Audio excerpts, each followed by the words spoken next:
Jadi gini loh, satu kok menerawang juga nggak asal juga. Jadi melihat satu hal juga, saya pikirkan saya cari hal yang bisa diterima. Saya sempat menerawang yang pertama waktu itu soal hubungan Risat dengan Jedar. Saya sempat di WA sama Jedar. Kenapa Mbak Yu menerawang kayak gitu? Saya pengen terawangan saya itu ya ibaratnya jangan seperti itulah, jangan terawang saya soal hubungan dengan Risat. Ya saya bilang memang seperti itu terawangan saya. Tidak mungkin saya mengada-ngada ataupun asal, karena ada pertanyaan dari wartawan juga dan saya bicara di situ juga. Mungkin tidak berkenan dengan Jedar. Waktu saya juga minta maaf, menjelaskan.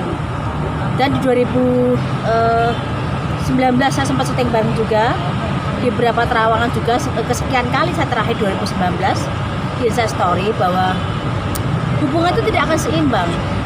Jedar kalau udah senang sama seseorang, dia akan royalitas, akan maksimal dengan pasangannya, tapi tidak sebanding dengan Risat. Dan menurut saya dari pertama, apa yang punya Risat, yang katanya punya ini yang dia untuk seorang Jedar, itu yang milik Jedar sendiri, bukan milik Risat gitu loh. Hanya untuk menutupin bagaimana sayangnya Risat kepada Jedar. Dan Jedar sendiri juga udah maksimal bagaimana untuk biar publik juga menghargai serang Risat bahwa dia juga punya modal, dalam arti senang sama Jedar, bagaimana dia mengupayakan semuanya. Tapi seandainya dalam perjalanan waktu itu semua menurut saya udah yang kayak yang sia-sia. Saya pernah bilang sama Jedar langsung, ini kalau Risat nggak lurus, belok bubar. Karena di sini kan kayak sehari kan buat batu lompatan, buat batu sandungan, dan di sini setelah itu Risat bisa pergi.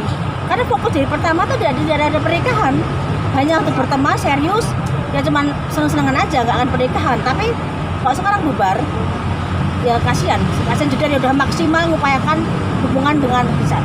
Belok hal apa tuh kalau itu katanya kalau nggak lurus, maksudnya lurus itu apa sih Mbak Yu? Jadi gini loh, namanya belok ya perasaan ya, cintanya ya, hubungannya, niatnya itu kan nggak fokus sama seorang Jedar, ya akan bubar. Kan dari pertama sampai sekarang pernikahan itu sebenarnya apa yang didam-damkan seorang Jedar tidak ada di benaknya seorang Risat. Tidak sebanding dengan seorang Jedar yang bagaimana mengusahakan memaksimalkan dan sangat menghargai seorang Risat, tapi tidak sebanding dengan Risat sendiri ke Jedar. Lagi Mbak Yu, sampai pada akhirnya ramalan Mbak Yu terbukti tuh ada dari Richard sama Jedarnya menghubungi nggak atau oh nggak ada. Mungkin juga tidak perlu klarifikasi, mungkin ini hanya terawangan. Saya anggap ini hanya kebetulan saja apa yang saya lihat. Kalau kita ngomong soal hubungan yang gagal, kan banyak artis juga selain Jedar yang sudah saya terawang, tapi kan mungkin kebetulan sekarang momennya Jedar sedang sakit juga, Jedar sedang putus dengan Risat, dan hubungan susah diperbaiki karena memang susah, tidak akan seimbang. Makanya kenapa seorang saudaranya Jedar Erik bersikap ya karena memang tidak seimbang dengan apa yang menjadi pengorbanan seorang Jedar. Bisa lebih sedikit mungkin karena materi? Semuanya, karena tadi saya bilang apa yang semua di pabrik yang seakan dari Risat itu semua milik Jedar, menurut saya loh ya. Itu soal milik Jedar, tapi bagaimana kan Jedar mengupayakan, mengusahakan agar seorang pabrik atau seorang Risat itu dihargai masyarakat karena nggak cuma modal tampang, tapi juga punya materi. Tapi semua menurut saya Jessica yang mengupayakan semuanya.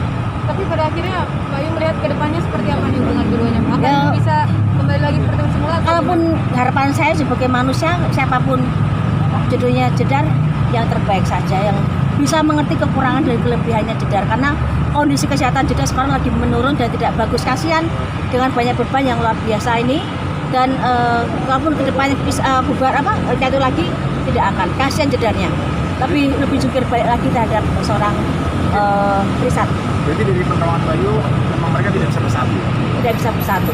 Jadi nggak ada istilah nanti ketemu nikah, nggak ada. Jadi memang udah sampai di sini, kalaupun menyatu lagi hanya untuk basa-basi atau bagaimana bisa bertemu, bisa komunikasi, itu aja. Jadi tidak ada yang untuk menikah sampai jenjang nanti. Kalaupun ini mentok-mentoknya, kalaupun menikah hanya seumur jagung. Jadi yang paling merasa kecewa itu Jedar? Dari semuanya jelas Jedar sama Erik saudaranya, karena Kalau Erik mungkin melihatnya dia punya saudara sakitnya sama laki-laki dan ini hanya merugikan seorang Jedar, yang ngapain gitu loh, dan menyakitin saudaranya sendiri juga Erik ini nggak terima. Dan Jedar sendiri pun udah maksimal karena namanya hubungan kan suka ada duka apa adanya dan maksimal mengupayakan pasangan. Jadi kan Jedar yang berusaha, Richardnya tidak ada gitu loh. Jadi merasa kayak berlari sendiri, Richardnya landai di tempat, tidak akan bisa nyatu. Boleh dibilang Richardnya berarti setengah hati gitu Mbak Ayu ya? Bukan setengah hati karena memang belum fokus terhadap Jedar. Jadi mereka bisa aja menjalani pernikahan jalan seperti itu, tapi itu hambar karena yang berusaha dan jungkir balik Jedar sendiri, bukan Richardnya. Jadi Richard pun masih bisa belok sana belok sini karena apa? Di hatinya tuh belum ada komitmen untuk pengen nikah tuh belum.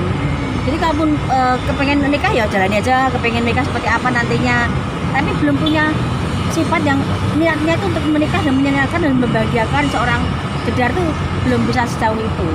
Kalau menurut penglihatan Mbak Ayu, kira-kira kapan nih Jedar akan menemukan hambatan-hambatan? Kalau saya lebih cenderung kesehatannya ya.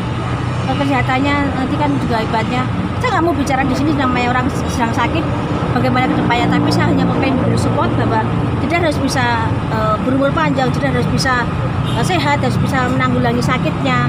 Kan dia masih punya anak yang harus dididik, harus dibesarkan. Moga-moga masih ada rezeki, masih punya pasangan yang bisa menerima kekurangan seorang Jedar. Karena kedepannya rezeki masih ada Jedar, tapi kesehatannya sekali diutamakan. Kalau kesehatannya gimana Mbak Ayu? Akan bisa sembuh? Kalau katakan namanya orang sakit, kita mesti doakan untuk sembuh ya. Semua rahasia Tuhan. Saya tidak mau bicara di sini mendahului yang soal namanya sakit, tapi saya akan bicara secara on the record aja namanya sakitnya Jedar. Jadi kondisi Jedar memang harus disupport, bagaimana mendoakan. Saya tidak kenal secara pribadi, tapi saya pernah bertemu berapa kali.